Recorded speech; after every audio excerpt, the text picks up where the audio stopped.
2020, à 10 heures, au Palais de la République, le chef de l'État a, à l'entame de sa communication, présenté ses meilleurs vœux à la Oumma islamique à l'occasion des célébrations de la Tamkharit et du Nouvel An musulman.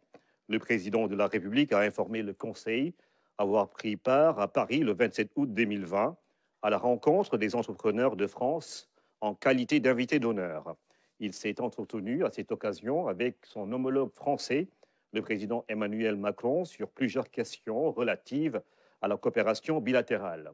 Le chef de l'État a ainsi informé le Conseil de la confirmation de la participation de la France au financement de la deuxième phase de la ligne du train express régional TER Diamniadio-AIBD aux côtés de la Banque africaine de développement, BAD, et de la Banque islamique de développement, BID. Le président de la République a, au sujet du fonctionnement optimal du campus universitaire franco-sénégalais, invité le ministre de l'Enseignement supérieur à parachever avec la partie française la mise en place opérationnelle des organes de direction de l'établissement. Le chef de l'État a en outre abordé la question de la reprise des enseignements-apprentissages dans les universités et écoles d'enseignement supérieur au Sénégal. Il a demandé au ministre de l'Enseignement supérieur et au ministre de la Santé de prendre toutes les dispositions en liaison avec les autorités académiques, les responsables des œuvres universitaires et les partenaires sociaux pour un retour dans les meilleures conditions des étudiants et enseignants dans les campus universitaires en veillant au strict respect des protocoles sanitaires édictés. Le président de la République évoqua la question de la mobilisation nationale pour le succès du projet d'inclusion sociale des 100 000 logements, a demandé au gouvernement de mettre en œuvre sans délai, avec la forte implication de tous les acteurs, les décisions qu'il a arrêtées à l'issue du Conseil présidentiel tenu le 20 août 2020. Le chef de l'État a, au titre des nouvelles orientations stratégiques pour consolider le développement durable du secteur pétrolier et gazier, informé le Conseil avoir présidé le 21 août 2020 une réunion sur le secteur. Il a à cet effet demandé au ministre du Pétrole et des Énergies de finaliser sans délai le dispositif réglementaire relatif à l'élargissement du COS Pétrogaz à la société civile et à l'opposition, la loi sur le contenu local avec la création du comité de suivi et en particulier du fonds d'appui au contenu local. Le chef de l'État a par ailleurs demandé au ministre du Pétrole et des Énergies et au ministre des Finances et du Budget de veiller au renforcement de l'ancrage d'une gouvernance selon les meilleurs standards internationaux des sociétés à participation publique qui évoluent dans le secteur des hydrocarbures. Le président de la République a, dans le même élan, instruit le ministre des Finances et du Budget de finaliser, en relation avec le ministre du Pétrole et des Énergies, les textes légaux et réglementaires relatifs à la répartition des revenus issus de l'exploitation de nos ressources en hydrocarbures.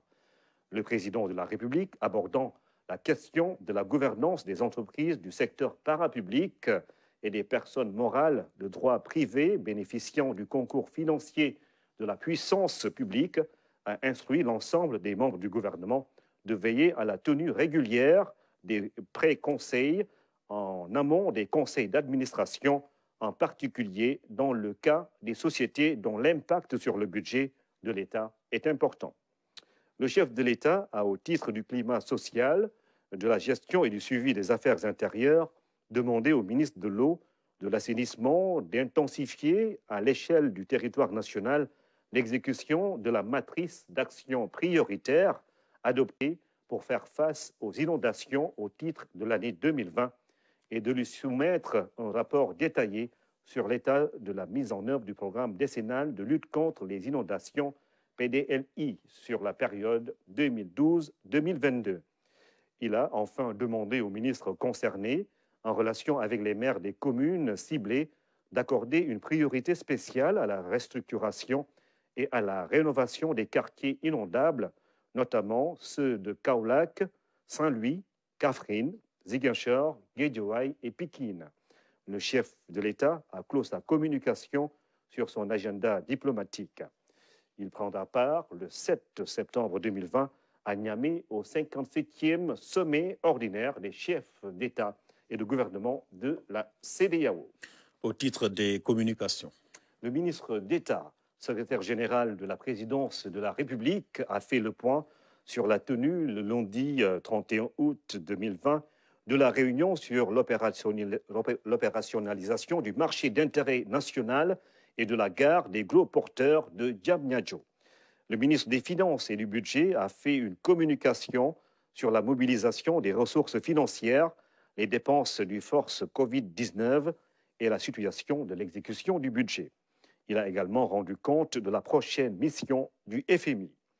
Le ministre des Affaires étrangères et des Sénégalais de l'extérieur a fait une communication sur la situation de l'assistance apportée à nos compatriotes de la diaspora et sur la situation internationale. Le ministre du Pétrole et des Énergies a fait une communication sur les besoins en financement de Petrosen pour les projets pétroliers et gaziers. Le ministre de l'Économie, du Plan et de la Coopération a fait le point sur le PAP 2A ajusté et accéléré, ainsi que sur le renouvellement du mandat du président de la BAD. Le ministre de l'Agriculture et de l'Équipement rural a fait une communication sur la situation de la pluviométrie, le suivi des cultures, de la mise en place des intrants et l'exportation des produits horticoles. Le ministre de l'Éducation a fait le point sur l'organisation des examens du baccalauréat et sur la reprise des enseignements dans les universités. Le ministre de la Santé et de l'Action sociale a fait le point sur la situation de la pandémie de Covid-19. Le ministre en charge du suivi du plan Sénégal émergent, PSE, a fait le point sur les réformes prioritaires, notamment dans le secteur de l'économie numérique. Au titre des textes législatifs et réglementaires, le Conseil a examiné et adopté le projet de loi portant création d'une société nationale dénommée Société des mines du Sénégal, en abrégé SOMISEN SA. Le projet de décret fixant les modalités de répartition du fonds d'appui et de péréquation aux collectivités territoriales. Au titre des mesures individuelles, le président de la République a pris les décisions suivantes. Monsieur Falilou Mbaye, magistrat, matricule de solde numéro 61 0, est nommé secrétaire général adjoint de l'Agence de gestion et de coopération AGC entre le Sénégal et la Guinée-Bissau en remplacement de monsieur Baïdi Diène. Monsieur Sambandao, commissaire aux enquêtes économiques, matricule de solde numéro 510-606H, précédemment adjoint au directeur du commerce intérieur, est nommé secrétaire général du ministère du Commerce et des petites et moyennes entreprises en remplacement de M. Martar Lar. M. Oumar Boun Khadab Silla, magistrat, matricule de solde 611-579A, précédemment directeur général de la Société anonyme Les Grands Trains du Sénégal, GTS SA, est nommé directeur général de la Société publique de transport Dakar Demdik en remplacement de M. Moussa Diop. Madame Aïssatou Magadouane, épouse Khouma, matricule de solde numéro 110-123B, est nommée professeur titulaire, spécialité ophtalmologie à l'unité de formation et de recherche des sciences de la santé, UFR Santé de l'Université de Thiès.